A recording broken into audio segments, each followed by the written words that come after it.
Hello, everybody. Welcome to the Real Life Health Show. I have one of my favorite guests. This is Frank Sabatino. Say hello, Frank. Hello, hello, everybody.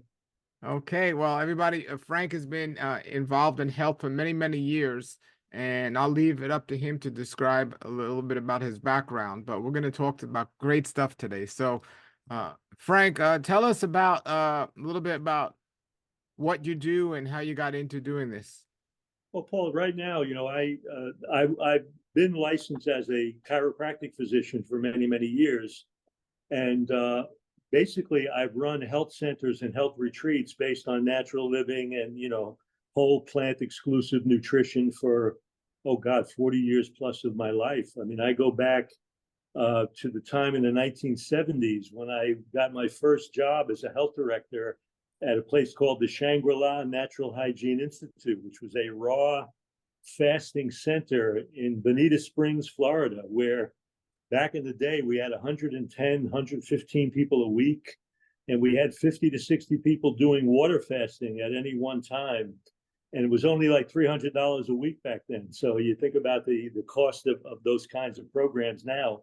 But so I go back into the 1970s running these kind of retreat centers right up until the time now where I'm still doing monthly retreats, 1 week a month in Deerfield Beach with centered around either juicing or water fasting or a whole food nutrition without added salt, oil, and sugar. So I've been doing this a very long time and I'm still doing it. So, And on a personal level, you just mentioned whole foods without salt, water, or oil. No, oil and sugar. salt, oil, and sugar. So explain that. Is that what you're eating? A whole foods diet without that? Like Yeah, explain your for me, diet. there were years where I lived, completely raw and did all of that. There's a part of me that likes some cooked starches like sweet potatoes and things like that. So, I incorporated those into my diet. But over the more recent decades, we've come to this understanding that we want the diet to be what we call SOS free, which means not only plant exclusive, not only mostly raw, but also without added salt, oil, and sugar.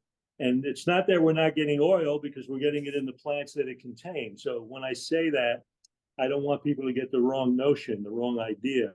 The idea is, if you think about it, there's no animal in nature that isolates the pure fat from their food chain, puts it in big bottles of liquid fat called oil, and then pours it on everything. So we want the oils coming in the plants. We want them in nuts, seeds, fruits, vegetables. So we're getting plenty of oil, just not in bottled concentrated form that's adding calorie density and other problems with, saturated and trans fats and things of that nature.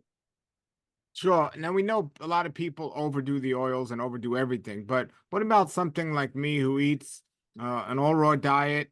Is it an issue to put some avocado oil, a teaspoon on the dressing on a salad, or is that like I don't recommend it. I actually recommend if you're going to do a dressing, just make a simple dressing using the whole food.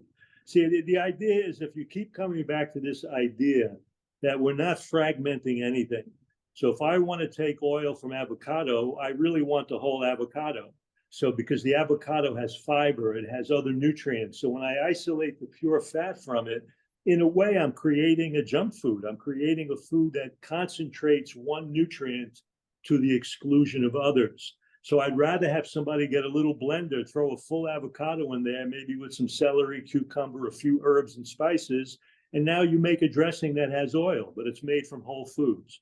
100%? My favorite dressing is a tahini dressing with pretty much tahini and lemon juice. It's Me amazing. too. One of my favorites. I love it. Yeah, I love that. I love that on baked potatoes. I love that on anything, actually. absolutely. Now, when you talk about salt, are you saying not no sea salt, nothing added, no salt? No added salt in any way we're recommending. And we're finding that, if you think about it once again, all the plants are going to provide these basic electrolytes, sodium, potassium, and the like. And it's important to understand that the body has a conspiracy of organs, for example, liver, lungs, adrenal glands, etc., that remarkably hold on to sodium because sodium retains water. So the body has a mechanism for retaining sodium so that it can create adequate blood pressure, holding enough fluid that the pressure of blood can satisfy all the needs of the body. So sodium is held on like a miser by the body. What it turns over more is potassium. So if you really want to get a diet that's more suited for human consumption, it should be much higher in potassium and much lower in sodium. And that's classically what a whole plant food diet is like. But if you look at the diet that most Americans are consuming, that ratio is reversed. It's off the charts in sodium and very low in potassium because they're not eating enough whole foods. So the bottom line here is we find that we don't really need to add sodium to the diet. We want to get it in whole food form. We do need it. So don't get me wrong, we need it. But we're coming to understand now that excesses of salt will cause fluid retention to raise blood pressure, which is one of the major risks for heart disease. It will actually damage a gel-like lining of blood vessels called the endocalyx, which plays a major role in allowing the blood vessels to function perfectly and also to produce nitric oxide, which allows blood vessels to stay flexible and to open so that blood flow is better throughout the whole body. When you have high sodium, that lining becomes incredibly damaged. So blood vessels become stiffer. They tend to break down more. There can be more little bleeding episodes in the eye and the kidney and the heart. And so, you know, and also a lot of sodium will diminish our ability to taste things effectively. It alters our taste sensitivity. So once again, by just allowing us to just kind of work with the minerals that are in plants and fruits and vegetables, we don't have those problems. And so we kind of highlight that it's SOS free, salt, oil, and sugar free. Love it, love it. Now, when you talk about the salt, you're talking about things like namashoya or soy sauce, pretty much anything that has I'm extra. talking about anything that's going to concentrate sodium content. Now, the namashoya, which is a raw soy product, it's actually better. But again, it's intriguing because even with those products, we can see elevations in blood pressure that can go up. So you just want to be, if you're going to use those things, I tell people just use them sparingly. You know, if you need to just kind of highlight a taste, that's fine. If you got a real salt problem, one of the things you can do is take a little pinch of like iodized sea salt and just put it on the surface of whatever you're eating instead of cooking with, you know, large amounts of salt. That'll help people kind of break through that a little bit. And it's important for people to realize that one of the biggest mineral deficiencies is iodine, and sea salt does not contain that. So if you're going to use a sea salt or a Himalayan salt, you have to find one that is actually iodized. You don't want to get the regular salts. You want one that has a little bit of iodine. And if you're eating sea greens or sea vegetation, that will take care of that, because things like dulse and food products like that will have adequate iodine, which is important. And sea vegetables are wonderful. A lot of people Yeah. give them credit, but they are just great. Yeah, most people don't use them enough. It's kind of foreign to the way we look at things. But you know, adding those to salads, adding those to lightly steamed dishes, they're remarkable. They're a remarkable addition to the diet. All right, so you said salt, oil, and then you said sugar. Now, when we say sugar, this is a tricky one. You're talking about added processed sugar or I'm adding talking about added processed sugar, not the sugar that is found in whole fruits and vegetables. Definitely not. Those fruits and those sugars are fine. The simple sugars in fruits and vegetables are fine. It's the refined products that become problematic because they become concentrated and excessive. And we know that the problems with refined sugar stem from everything to blood sugar instability, insulin resistance, even cancer production. You know, many, many different problems are associated with excessive refined sugar. So we want none of that. And I tell people, generally speaking, make fruit your sweet. I mean, there's not like we talked before the show about mangoes. I mean, when you pick these mangoes and eat, there's nothing more sweet and succulent than these fresh mangoes coming off the tree. I challenge anyone to say that that's not sweet enough. So if you get away from all the desserts and all the other, you know, garbage that people typically eat and make really good organic fresh fruit your sweet, you'll really remove a lot of risk factors in the overall scheme of things. Now, not from an overeating standpoint, because anyone can overeat and cause problems, but from a Right. sugar standpoint, can somebody overeat on fruit from a sugar You standpoint? can, you know, there's always this argument, Paul, you know this too. They talk about the fact that a lot of modern fruit has been hybridized, and so that the sugar content has been more concentrated. And to some degree, it's true, but fruit still contains the fiber content and the water content that kind of mitigates that sugar content. And so To me, yes, you can overeat on anything, but I really have not seen as a rule, if you're eating a broad, diverse diet, where people have created a problem by eating excessive amounts of fruit. I just recommend just getting a good amount of that daily. Now, we live in a climate in Florida where it almost feels conducive to eat more fruit. I mean, it's just kind of a natural. If I go out and I work out in the morning and it's hot and I'm sweaty, I come back, there's nothing better than a bowl of mango and grapefruit and honey bell tangelos and things of that nature are just kind of a natural thing. So I think you just have to get your taste back on track to realize that fruit is the sweet that we were really created and evolved to consume. But when does it become too much? Like, let's say you're hanging out with somebody and you see them eating like 10 or 11 mangoes. Do you say, hey, you might want to slow down? Or do you say, hey, you might enjoy It's it? funny. It's funny because one of my good friends is Doug Grant, who we know for a Yes. million years. And Doug, I've seen Doug. I've been at his house, and I remember visiting him once. And I entered the house, and he literally had an entire dining room table full of persimmons. And so we just started eating persimmons. And the thing about it is, though, that when you're eating these foods, because the fiber and water content is such, they kind of build in their own natural stop point. I mean, there's only so much that you can actually consume when the fiber and water content is so high. So I really feel that the food itself provides its own protection in a way. As long as you're eating slowly and you're not, and you're really allowing yourself to chew things thoroughly and being very mindful of the fact that you're eating, I think it's very difficult to overeat on fruits and vegetables because they build in their own stop point. Now that's if we're eating in its natural state. But once we start taking it out of its natural state, like cooking, we dehydrate it, take out some of the water. Even Right. dehydrating, we take out the water. So that you can overeat it if it's To processed. me, those are not the ideal ways to, and especially with fruit. Fruit to me should always be just eaten raw, not dried, not cooked, not anything. Look, I relent on that a little bit. Sometimes if I'm making an oatmeal, I may put frozen fruit in it while it's cooking toward the end of the cooking cycle, so that I have all that fruit that provides a natural sweetener for the oatmeal if I wanted to do that. And that's a good strategy rather than lathering it with maple syrup and honey and sweeteners. Sure. So when it comes to fruit and the importance of having that water and fiber mixed in with it, I'm a big advocate of juicing and juicing vegetables and maybe adding a fruit to sweeten up the juice. But what is your opinion about straight up fruit juice? Because now you're getting that sugar without the fiber No, and I'm opposed to juicing fruit personally. I find that fruit is about as close to being juiced as any food you can get. So I recommend eating it whole. As you mentioned, when I do juicing, typically whether it's a juice program short term or if I'm breaking a water fast and I'm going to use juice, I typically use green juices only. And I really, if I do, like you said, I may add a hint of something a little sweeter, but as a rule, if I'm going to concentrate nutrients in a juice, I tend to make it green juices only, not fresh, not fruit.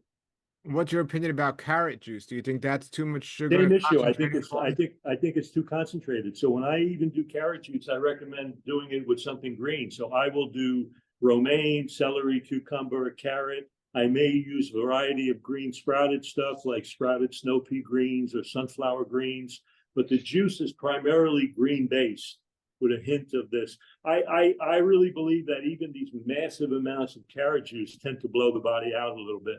It's too much. The rule of thumb is kind of simple. Think about how many of these things you would actually sit down and eat.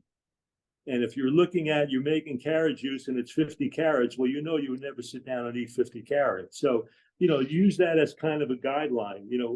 That's why even if I juice, if I'm in the mood for, let's say, fresh grapefruit juice, just for the sake of argument, I know I'm going to juice maybe 2 or 3 grapefruits at the most, which is what I would normally eat anyway if I sat down and ate them. So I try to use that as a barometer. But on that same level, if you're juicing greens, you're going to juice a lot more than you're going to eat.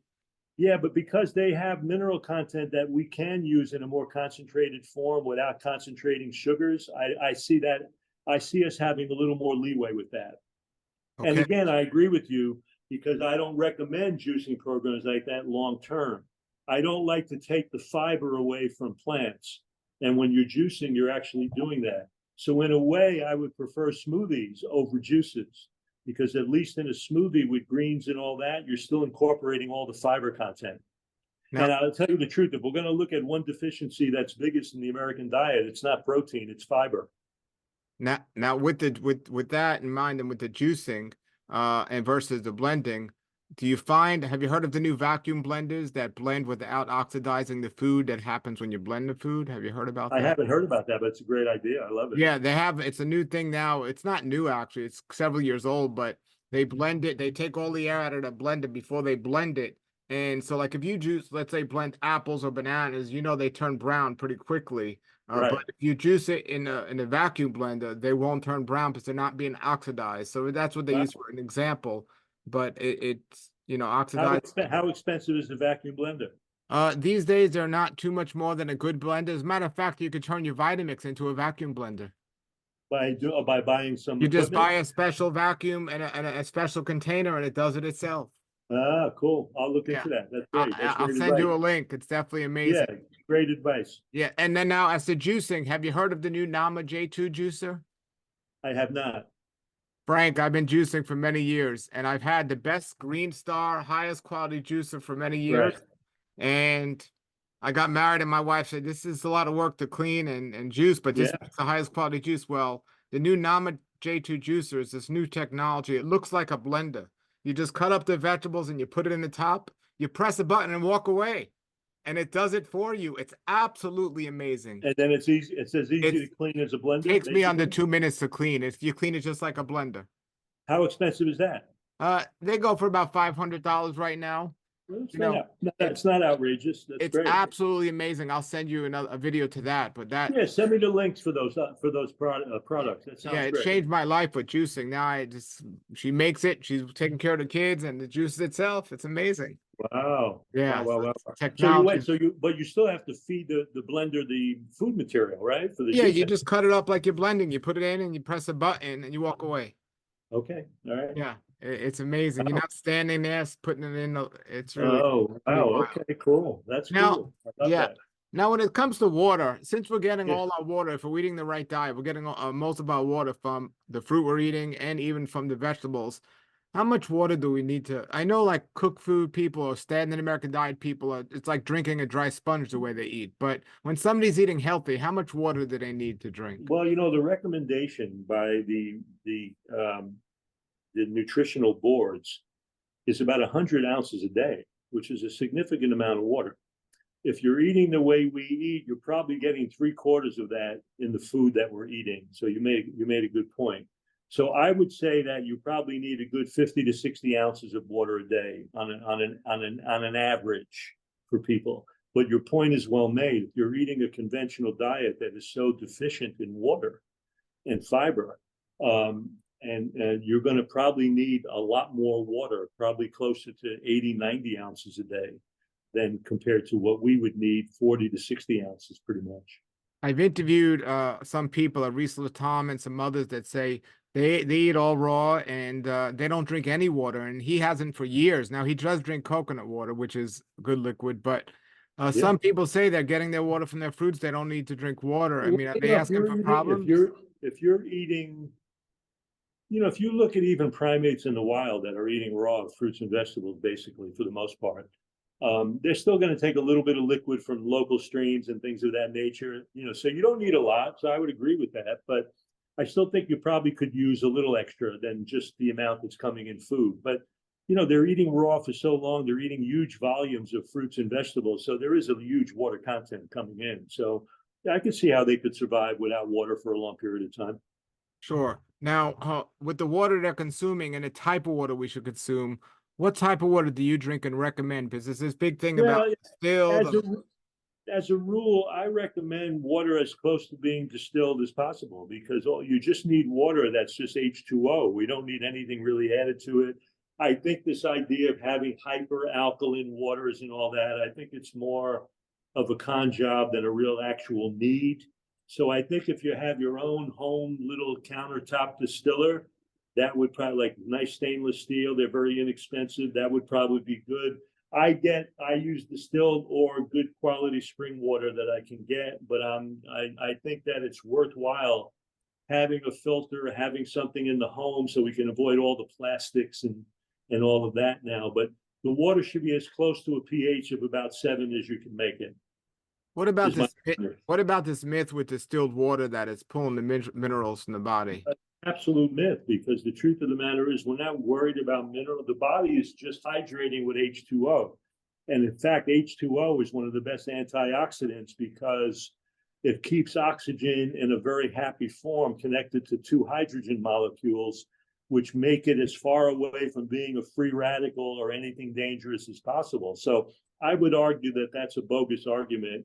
And the fact of the matter is, I've had people on 3 and 4 week and longer water fasts, and we give them distilled water, and we don't see any electrolyte disturbances. So I would argue that that's not a problem. Okay, but you do some spring water sometimes and some distilled sometimes for I yourself. do for me. But if I'm fasting people, we usually just use distilled. Now, what's better, distilled or RO in general? I think distilled probably is better, but the RO is fine as long as you're making sure the filters are clean and good. That's all. Otherwise, it's both okay.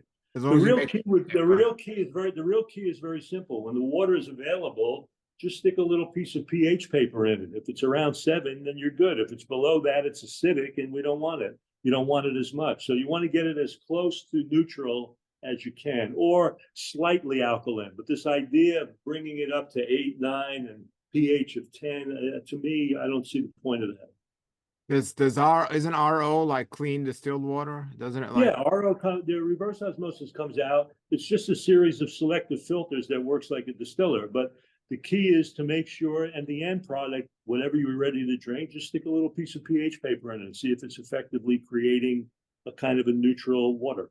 There you go. For those of us that are eating a lot of fruit and getting a good amount of our liquid from fruit, is there a concern like if we're eating unorganic watermelon, is that water now just like drinking water saturated with chemicals, or is there a No, barrier but that doesn't go that far? that's a great question. Look, you're going to have some of that stuff that grows into the plant from the soil. There's no question. How much of that? That's where you can follow groups like the Environmental Working Group and look at their Clean 15 and their Dirty Dozen and make a decision of, on that Clean 15, can I trust the idea that this is less, infiltrated with pesticides and herbicides? And I would go with that. I try to get people to stick with organic as much as possible, but I do tend to tell them that if you can't do that, just make sure you're following the Clean 15 and the Dirty Dozen as best you can, and work on that Dirty Dozen, get those things as organic as you can, and get the Clean 15. If you can't, work with them that way. But it's a great question because we really don't know how much of that's really coming into the body. There's just an unknown about it. Sure. No, I guess nobody's ever tested it, so we don't know Yeah, somehow. even if and yourself, even if you test it from different fields, from different locations, they're going to Sure. have different amounts of those things too. So, Sure. There was a natural doctor online named Dr. Sabi, and he has some really good information, but he excluded some vegetables from the diet and some fruits, saying they weren't never meant to be in nature, like broccoli and cauliflower. They were man-made inventions.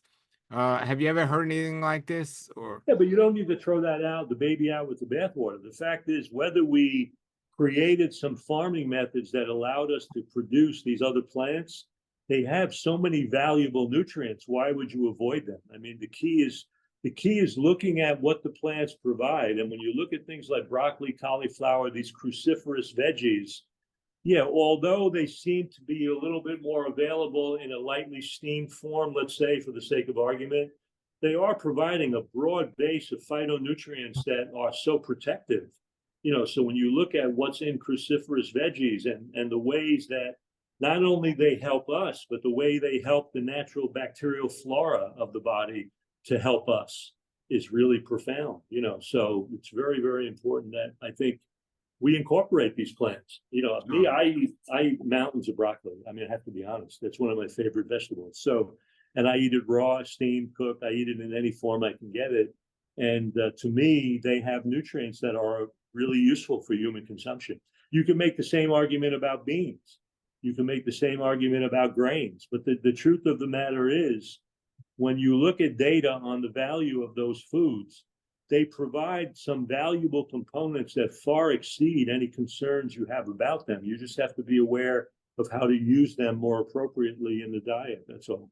Sure. So myself, I like to grow as much of the food as I can, and I keep inspiring to grow more and more. But some people can't grow, and I encourage them to do microgreens and sprouts. Right. What's your opinion about microgreens and sprouts? I think it's an exceptional idea. I think anything that you can grow fresh, I would do.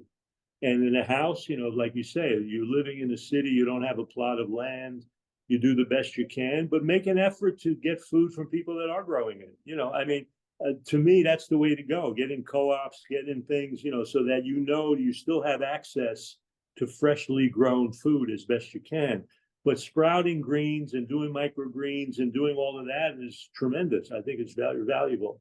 For the longest time when I lived in places where I couldn't grow things, I always had trays of sunflower greens and snow pea greens. And it was just a delight to know that I could go cut those, put those in big salads and have those available. And if you have children and grandchildren, whatever, I always tell people, because I raised 5 kids, I tell people, if kids, make it, or if they make it or grow it, they're going to probably eat it. So get them into making dressings, sprouting things in the home, getting attached to seeing things grow, and then utilizing that in your mindset as your day-to-day food. It's a very important thing. Because some people say the sprouts are living, and do you see an advantage over the sprouts versus store-bought fruits and vegetables because you can get them at a fresher stage, or I would say that that's probably true, but for the volume that you're probably going to get, you're still going to use store-bought stuff. So for me, I would still opt for getting as much organic as you can. And like I said, if you live in communities where you have local farmers markets and you have co-ops, I recommend being part of that, because then that there's a cycling of really good quality fresh stuff in your eating plan. okay, me being all raw, something I do is I sprout lentils, and I Yeah, love them. fantastic. So what's your opinion about sprouting legumes versus cooking them? Well, that's a great question. I think they both have value. Sprouting legumes is great. I I like having lentils, peas, beans, and all of that in my diet in a cooked form and in a concentrated form. The protein content is that's a great question. It's probably a little bit higher in the cooked form. The problem with legumes is that you do have to soak them properly and you do have to cook them, because there are certain nutrients like trypsin inhibitors and oligosaccharides that make things a little bit difficult to digest, where both rinsing or soaking, cooking, and sprouting take care of those things. So yeah, I think if you can get a large volume of sprouted beans and lentils in your diet, I think it's fantastic.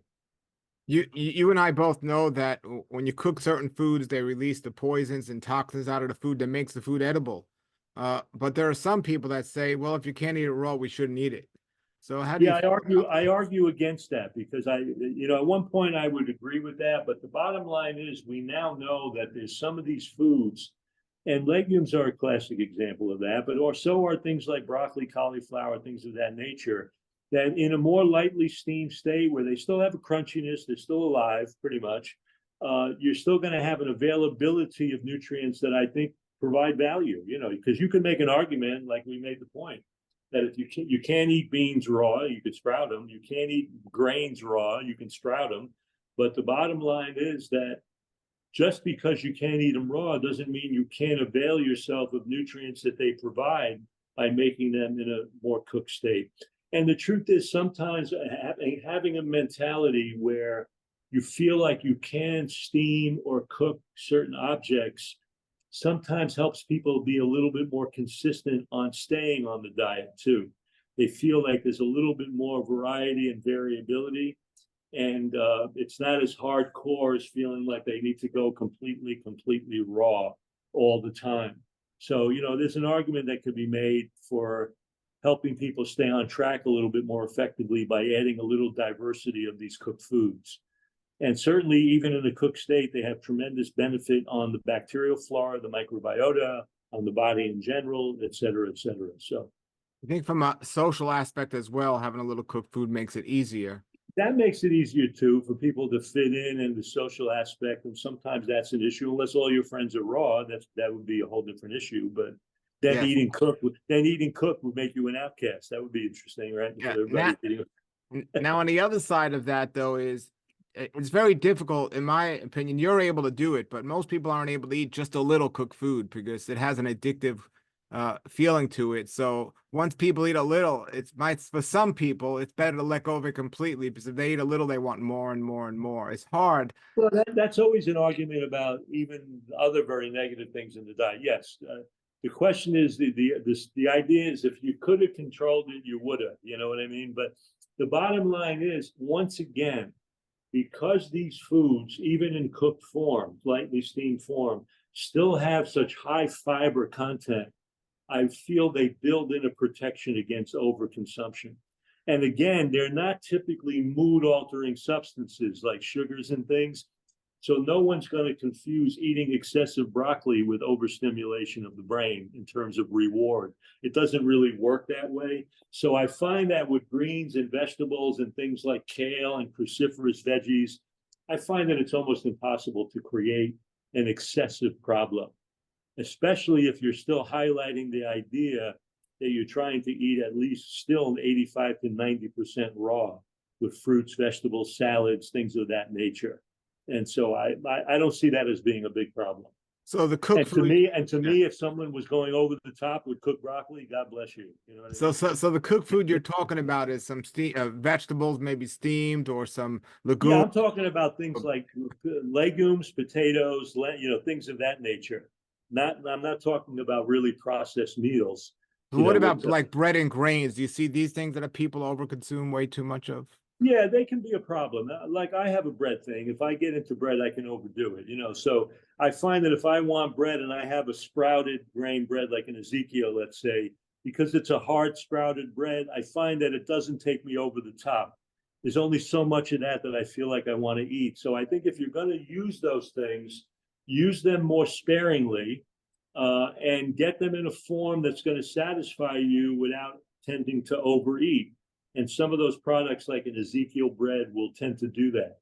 No matter how much I try, I can't overeat on Ezekiel bread. But you give me a soft, like Italian bread, I can eat a whole loaf. So I know that it's a different issue. It's a different animal, so to speak. And what about like grains, like brown rice? I mean, that you could definitely Same issue. overcome that. Again, there's only again because brown rice and beans and things like that are so high in fiber content, it's really difficult because they have such a filling up effect. And if you're eating that with steamed vegetables and the like, you get a filling up effect for very low calorie density. And so, for example, if you look at all the grains and starches, they're in the range of about 300 to 700 calories a pound. So, by the time you eat a half a pound to a pound of those things, you're feeling so filled up. It's hard to overdo it, especially if you're eating slowly, and especially if you're eating it with some raw salads and other things with it. So my feeling is I don't see that as a problem. I really don't.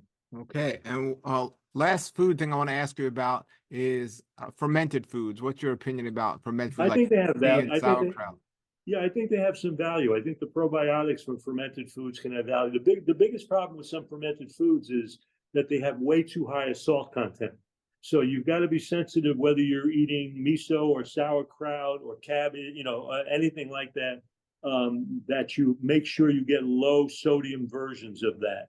So, for example, if you went in Whole Foods, Stan Glazer's got his own wall of sauerkrauts and all of that, and he makes some of the best fermented stuff that's available in the marketplace. And he's got a low sodium version of those things, or zero sodium version. So, yeah, I think having a few ounces of that a week is one of the best ways to support the probiotic environment of the gut. Probiotic supplements are pretty much a waste of time for the most part, in my opinion. They have no real value, in my opinion, because if you think about it. Okay, we're just having some technical difficulties with the connection here. Hold on one second. Okay. Okay. Well, we lost you for a second. Go ahead. You said Where did we leave probiotics have no value because if you think I was making the point that probiotic supplements, to me, are really one of the bigger con jobs that exist. And the reason is, if you think about it, we have trillions of organisms that make up the microbiota of the body. at the very least, at the very most, when you take a probiotic supplement, you're getting billions at the most. That's like a drop in the bucket. The biggest issue is what are you going to feed the organisms you have with? And they need the prebiotic fibers of fruits and vegetables. So the best probiotic supplementation is just eating a whole food, plant exclusive diet. That's the best way to support the probiotic nature. And if you want to add some fermented vegetables and plants, that's what I would do. But as much as taking all these supplements, I think it's a waste of time in my So you got to be careful. You're saying with the salt and the fermented products that are. Yeah, because I think you're aware of it too. These things come highly salted sometimes, and so you want to be sensitive to that. Okay, Frank, how old are you now? I'll be 74 in a couple of months. And so a lot of us that are younger and doing this, we wonder how it's going to be in our later ages. I mean, the average Here it person. is. Yeah, exactly. But where are you with your health? I mean, do you ever go to the doctor? You ever haven't run into issues No. that like, wow, I never. Well, I have the last medication I took was when I was 15. And think about that. And I raised a family of children, 5 children. They never had a pediatrician visit, eating and living this way. So look, the bottom line is, have things come up periodically in my life? Very infrequently. I had, an emergency procedure here or there with something, an accident or an injury, but no typical medical treatment, no, none of that really. And I attribute it to this way of living. There's no question. Now, I'm also very physically active. I've been, practicing Tai Chi and Qigong for 30 plus years, and I teach that. So I have other things in terms of stress response management and, other pieces of the hygienic lifestyle that have been a very important part of my life. So I feel that, we have this incredible inborn wisdom and ability to heal. And the fact of the matter is we just need to, not so much what we do to it, but how do we just get out of the way and let the system do what it's designed and evolved to do. And I think when you do that, health follows naturally, like water flows downhill. It's no big mystery. And I look at my performance physically, sexually, all of that in my 70s, it's no different. In fact, in some ways, it's better than it was 30 and 40 years ago. So, I think we have so much of an idea in this culture that when you hit certain ages, certain amount of breakdown has to occur at a certain age. There's a certain kind of programmed ageism in our culture that I think is absolutely absurd. And I think that when you start really incorporating these kinds of choices into your life, it's just going to be a remarkable thing to see how the quality of life and the quality of your performance is still maintained even in very sophisticated advanced ages. I don't even get into the numbers. I mean, there was a time when I thought 30 years old was old. I didn't think I was going to make it to 30. So now as I'm approaching 74 and my hair never changed color, I have a little bit of gray in the temple. My hair never got gray, and that's natural. I don't dye anything.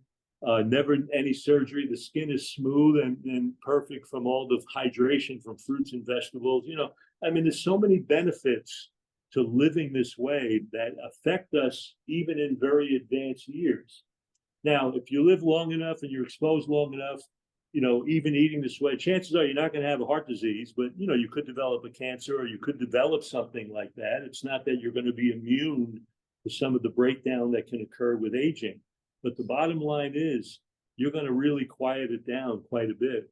And your quality of life and your quality of performance will be so amazing. You think about Florida, Paul, you've probably seen this. People my age in Florida, what's their day like? Their whole day is spent from going to one medical specialist to another. Exactly. They have no life. They're living in doctor's offices around the clock. It's Well, absurd. that is their life. That's what excites them. My dad calls it his treatment. I'm like, there's no treating that. There's no. It's like, it's sad. It's so true what you're saying. Now, we accept this pain and breakdown as a normal corollary to life, when in fact it's not. They're corollaries to ways of living that have promoted this devastation in our lives. And one of the most important is, of course, what we're putting in our mouth on a daily basis. But now, don't underestimate all the other factors. We need to be physically active.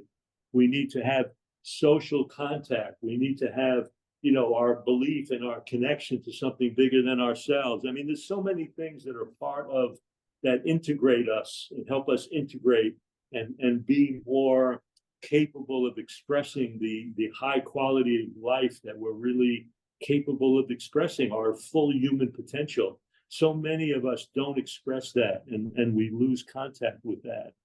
And what kind of physical activity do you do? Muscle resistance exercise? I do it to some degree, but I do mostly like race walking, and I do, more stretching. Like I said, I Tai Chi, Qigong.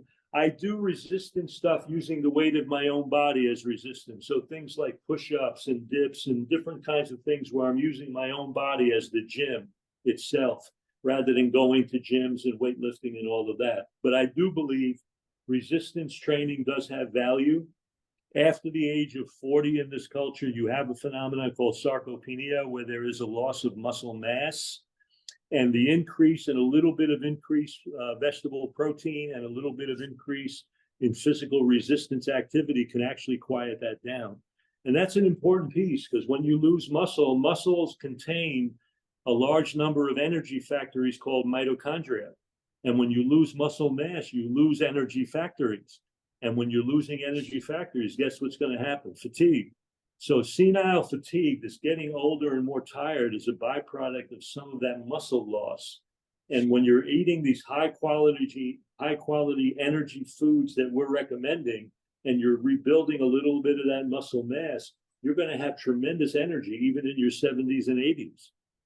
Sure. And what about your children? You said they were brought up eating this way. Do they They were still brought do up it? that way. So, they go in and out of that in their own lives. I can't control that. But for the most part, two of my sons live with me, and they stay pretty much more vegetarian and vegan, but they have some diversions that they do. It's their personal choice. I don't force any of that, but it's intriguing that they have a consciousness. They know that when something happens and they go off track or they feel ill, they know enough to stay in touch with this way of living and eating, even doing short periods of fasting and things of that nature that can help them recover. So, And that's a big thing for parents. You can lay the groundwork, but you can't control it all.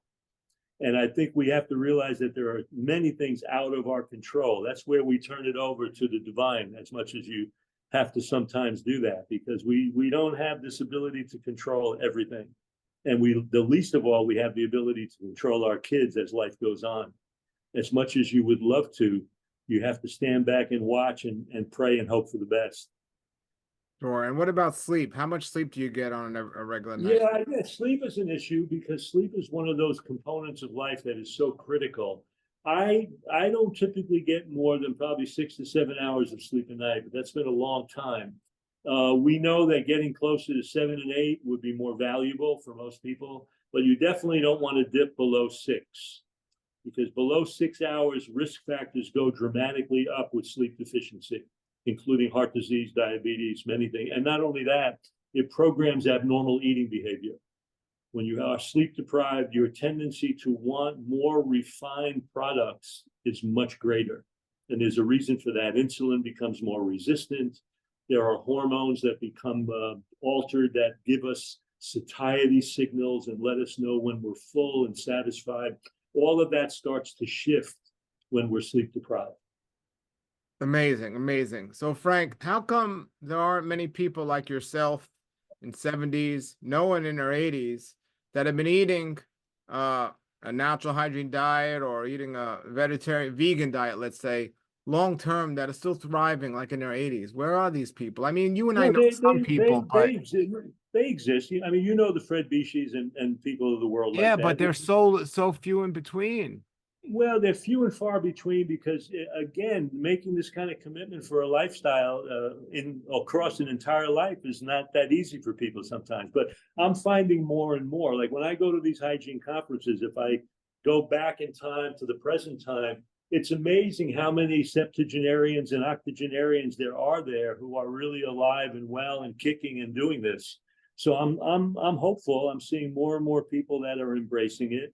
And I think you're going to see more and more people embracing it now, because the information about it is a little bit more widespread in our culture. If you go back many years, you didn't have these reports coming from major universities and so on about the benefits of plant-based living and things of this nature. So I think it's not as much of a foreign concept to people now.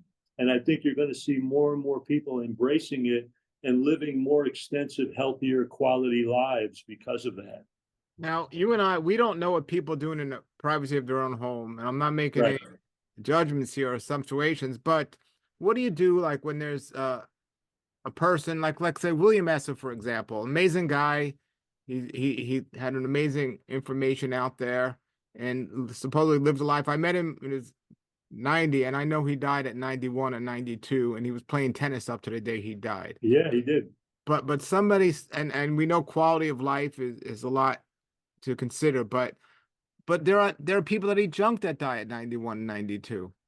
Yeah, and that's because there are other factors that play into what aging is about, genetics and other things to some degree. But as a rule, I think what you'll find when you look at these blue zone cultures and so on, that the people that eat junk and live to those ages are pretty much outliers. If you really look at the more consistent cultures that are the long-lived cultures, they running through them is a theme of very consistent lifestyle choices that relate to simple food, simple plant food, physical activity, community connection and relationship, faith, many different things that run through that.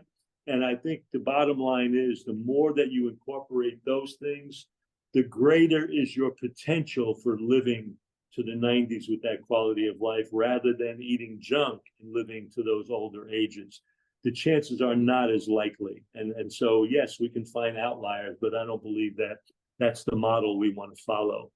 Just because Uncle Joe ate crap and lived to 99 doesn't mean eating crap is the way of life or what is really destined for the human population. You know what I mean? So, Sure. and again, when we want to maintain bad habits, we love to look at that because we're, like McDougall would say, we're always looking for a good excuse for bad habits. You know what I mean? Sure. So the bottom line is really look, if you really want to look at something, look at populations that have incorporated what we're talking about to a more extensive period of time. And you'll see a more expansive view of people that are still incredibly functional in very advanced ages. That's why those studies of blue zones and things like that are very useful, because we're seeing populations that have extensive lifespans, not only in numbers of years, but in what they're able to do physically and how they're still functioning. And, you brought up Bill Esser and people like that who were real models for this. You look at people like Colin Campbell is writing a book now. He's going into 91, 92 and, living this way. So, the bottom line is it's not only living longer, it's not only lasting longer, it's really living longer. What's that quality of life? There are a lot of people who are at the same age that I am that don't have vital lives, so they live the same years that I have. But, they're living in pain and they're living on medication and they're living non-functional. I like this idea. The end of life should not be someone in horrific pain, just, living on a respirator. The end of life should be like Bill Esser was, like blowing out a candle. Yeah. That's the end of life. That's the way it should end. It should be just like the candle blowing out. You know what I mean? Not all of this, oh my God, horrific discomfort and pain and agony and the way most people die, Do you find it wise or necessary at all to like monitor your blood work or get Well, screening? I think I tend not to pay attention to a lot of that, to be honest with you, as much as I'm a physician and I do measure that on a lot of people. Periodically I may decide to do it, but I don't have any urgency to do it. I go by a lot of how I feel. And the bottom line is, regardless of what I discovered in doing an evaluation like that, I'm probably going to continue doing what I'm already doing. You know what I mean? I'm not going to start changing things. So I just try to live my life as best I can. If I had some major discomfort or something major that came up, would I check it? Yeah, I probably would evaluate it and then have to make a decision. Like we talked about Fred Bichy. Fred had an old injury that was so affecting his quality of life that he had no choice but to do a surgical procedure. And so there are things like that that come up. And so you deal with it. It's not something you have to apologize for. Life has got its obstacles and its challenges. And the longer you live, the more stuff you encounter and that you have to deal with. So there may be a place for a medical intervention, or there may be a place for some medical treatment. But my finding is that when you're doing this, those things are very few and far between, basically. Sure. Okay. So one more question, then I want to get into your contact info. So there are people that are analytical and they want to put numbers to things and stuff. And I know some people that have like this 80-10-10 diet. They're trying to put numbers to what we're doing. Then there are other people that say, look, just eat healthy and live your life and don't worry and don't count. Where do you stand? Do you just eat the food you know to eat, or do you count? I do a little bit of both. I have a book coming out that's in press right now. It's going to come out within the next 2 months. It's called Weightless: Compassionate Weight Loss for Life, where I really wanted to get into this whole issue of weight and quality of life, but making people understand that nothing really needs to die and no environments need to be damaged to achieve your weight loss goals. You know, we have this idea that unless you're eating high animal protein or low high fat, so all of this. So the bottom line is, in that book, I talk about the fact that, you know, the diet needs to be about 10 to 15% protein, about 10 to 15% fat. But I simplify it then by just saying you just need to eat 90 to 95% of all of the diet from the categories of raw fruits and vegetables and some lightly steamed and cooked starches. And the rest of the 5% are concentrated things like nuts, seeds, things like that. And I said, without getting into all the percentages, if you do that, it's going to build in all the proper percentages. So I don't think you need to get lost in the numbers as much.